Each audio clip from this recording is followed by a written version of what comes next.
Gueganoagerono, and welcome to another episode of Straight Talk. I'm one of your hosts, Michael Stock, and we have today Christine Taylor and Jeremiah Johnson, community member. Ross has got other things going on today. I missed the last one, so I guess we're taking turns. Maybe Chris is going to be next. Yeah. But welcome, Jeremy. I know you've been involved, I guess, in somewhat a lot of the things that are going on in the community, and you know, I guess you've been pretty vocal as far as some of the things are concerned, and yeah.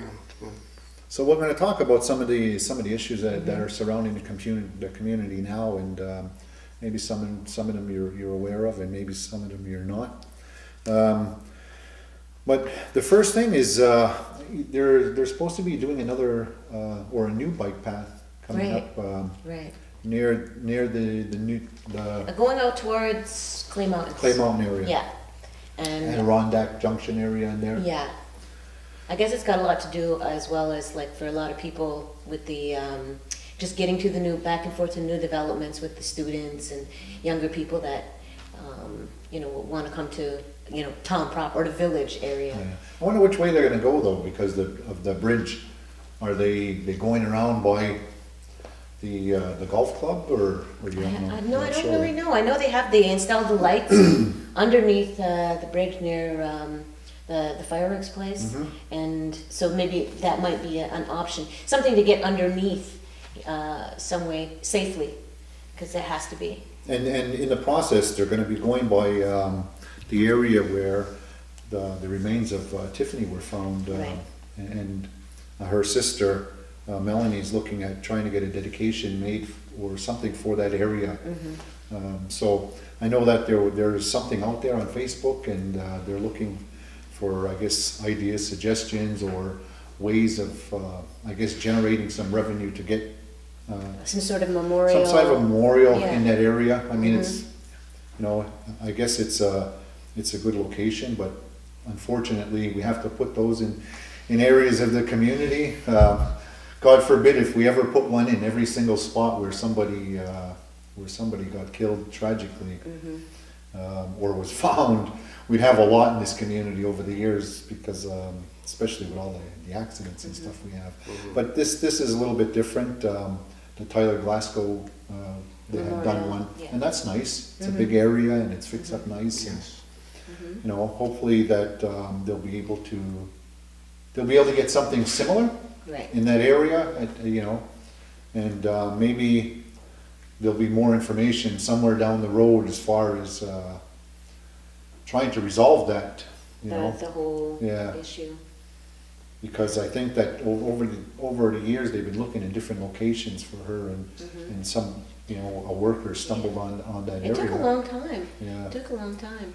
So that's still under investigation, and hopefully one day.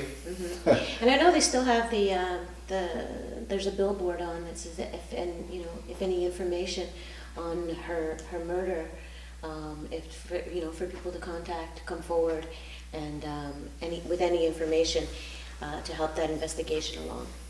Yeah, so if anybody has any, or would like to volunteer or help, or have resources that the family could use, I guess, to set up something there, I know that they're more than willing to accept them anyway. Right. And the bike path is going through anyway, so that's an increase in safety for our community as well. Yeah. So I think it's a very fitting tribute. And it's not without its I guess negativities too. People are. It's every time you try to do something, somebody's always got something negative to say about it. The bike path. Why are we spending money there? Why can't we spend money somewhere else? Well, there's always. Can we get a pool? No, I'm just kidding. People complain we don't have a bike path though. Right. But that has been an issue because of the in the newer development there. It's like a lot of young families with kids and teens that want to come to, like I said, like to the village area or town proper. I have young ones at home that want to go to Clay Mountains every day. Their friends live up there, Exactly. and I have to drive them because I'm going to let them walk or take their bike across the highways. Right. And until that's in place, a lot of us are stuck just driving our kids over there. And even like the health issues. I mean, there's so many things to do in the community, but a lot of people tend to take their cars or walk, and with diabetes and other health issues that are associated with our new sedentary lifestyle, we need to step forward and, do some things as well. So it's good to have the facilities. While they're in that area though, Yeah. I know it's not on here, Yeah. but while they're in that area, maybe they could make a nice parking lot at Adirondack Junction and put up a building for a train station. Oh, don't even get me stuck on the traffic right now. Isn't it? It has to get done eventually. Right. And you know what? If we didn't live near a bridge, it probably wouldn't affect us that much. But we're here, and there's so much controversy with the bridge. We'll talk about that later. But I don't know why. What is with the traffic situation? But I don't know why they're not fast tracking to get that train going. They've been talking about this for, I don't know, forever. I remember when they used to run. I don't know if you do, but No, long before me. yeah. But But I remember when the trains used to run. You must. No, but the trains are running. There is that. They're not stopping at Adirondack No, they Junction, don't but there stop. used to be a place. I remember there was a lot of people from town that actually were working in the city, and they used to take the train The train. there. And I think that if it was available now, regardless whether there's a bridge or not, if it was a decent access to get to the city, a lot of people would use it. Because today, I think more people would use the train now than in the past, is because there's more people not from the community that work here, and they're always having the same trouble to get back and forth over the bridge. The buses don't run on always at the same time, or the buses are sporadic. It's crazy. You took a bus, didn't you? Yesterday. And? Yesterday was the first time I took a bus from Ganawage to LaSalle, just to Avignon Metro, and it took me over 2 hours. Exactly.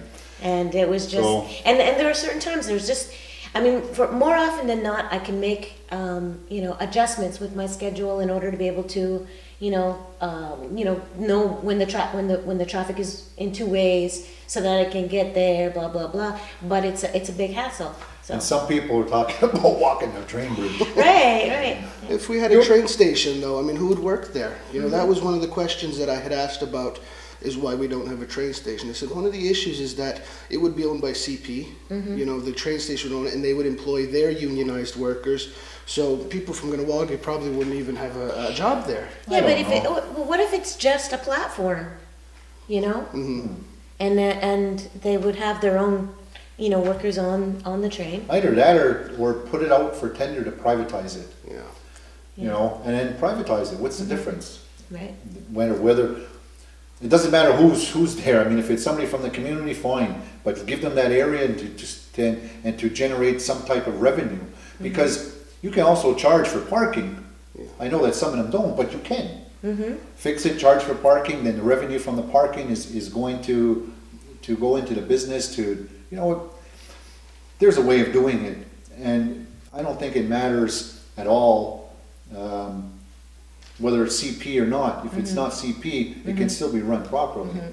See, my issue would not be like who runs it, who gets paid, blah blah blah. It would be just to have the service available. Exactly. That's all I need. I just need a platform. I need a place where I can stop and I can get on that train, because I would use it. And at the end of the day, I mean, you're not the only one. There's a lot of students that are stuck because of that.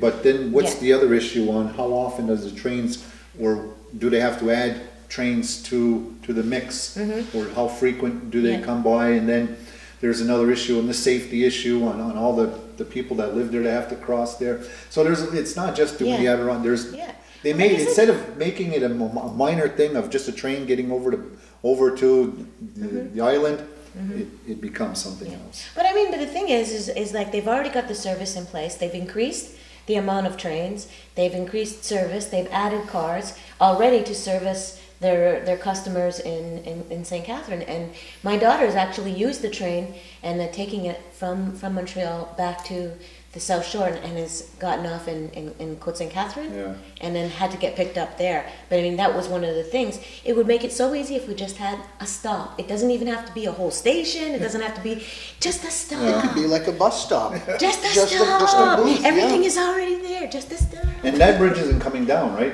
Oh, well, not right now. As of yet. Not yet. We're working on that though. Well, we're gonna take a break before that breaks, Okay. and we'll be back right after these messages.